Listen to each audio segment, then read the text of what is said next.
Now to former US President Barack Obama, who visited Prime Minister Rishi Sunak at number 10 Downing Street. It was a bit of a surprise visit, a courtesy visit it was called. What was it about? He's hardly been a friend of Britain in recent years. In the run-up to the Brexit referendum, Obama warned the UK that it would find itself at the back of the queue when it came to trade deals if Brexit got up.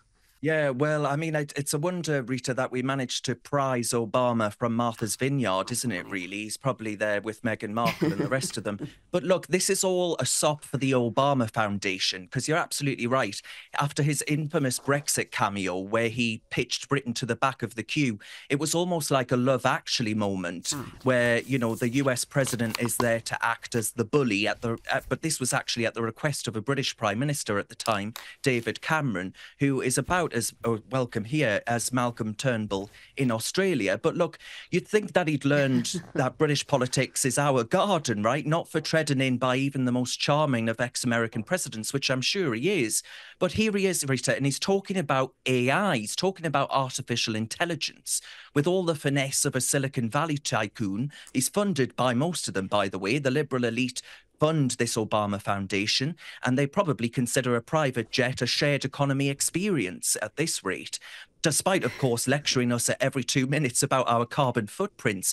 But the Obama Foundation are here in Britain, or were, to angle to become the AI think tank, a digital oracle, if you will, for global consensus. But Rita, I think this is a really dangerous moment, because before we all jump on this bandwagon, let's remember that history isn't a programmable algorithm that you can code for political correctness.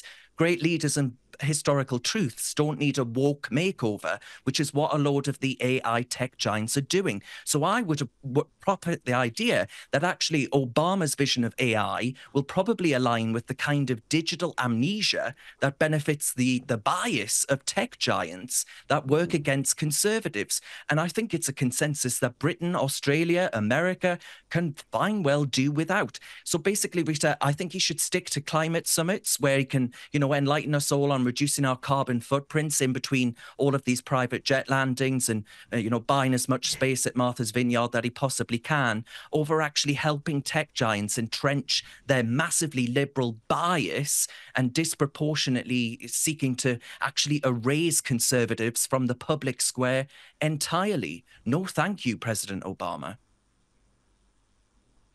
Now, police in Scotland have denied that they've been instructing their officers to target actors and comedians when it comes to enforcing the country's new hate crime laws. But a slide from the training module that the coppers are looking at actually says threatening and or abusive material could be communicated through the public performance of a play. So the stage is a place where an offence of this kind could be made. Scotland seems to be a very strange place these days. It's prosecuting people for all sorts of so-called hate crimes, curbing free speech, and it seems to have got worse since Nicola Sturgeon left. I thought she was bad enough, but her successor is bad news.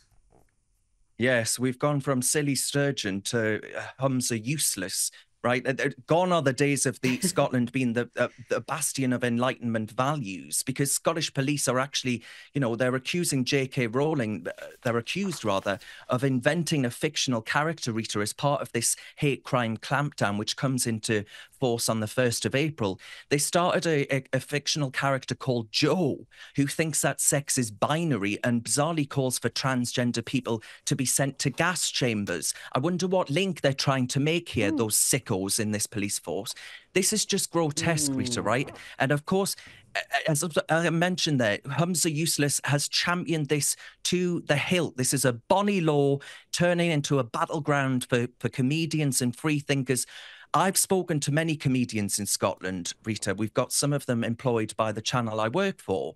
And actually, they're saying, look, I'm scared to actually do a routine in Scotland because I'm worried I'll get 7 years in the slammer. This is the really quite sinister start that Scotland has started itself on. The introduction of hate crime hubs. I mean, it sounds like something from a dystopian novel. You know, Orwell must be spinning in his grave thinking, why didn't I come up with that one?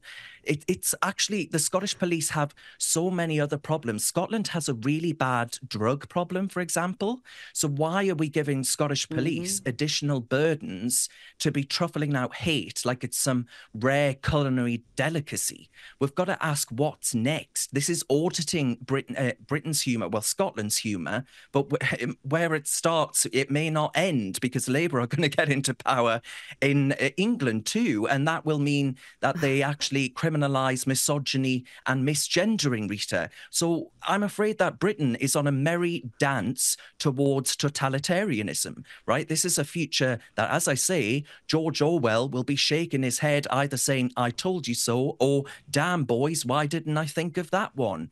I'm really worried about Scotland, and forget independence from the United Kingdom, Rita, because they can't even manage to put themselves together to be a free country without some appointed nanny, it seems to me.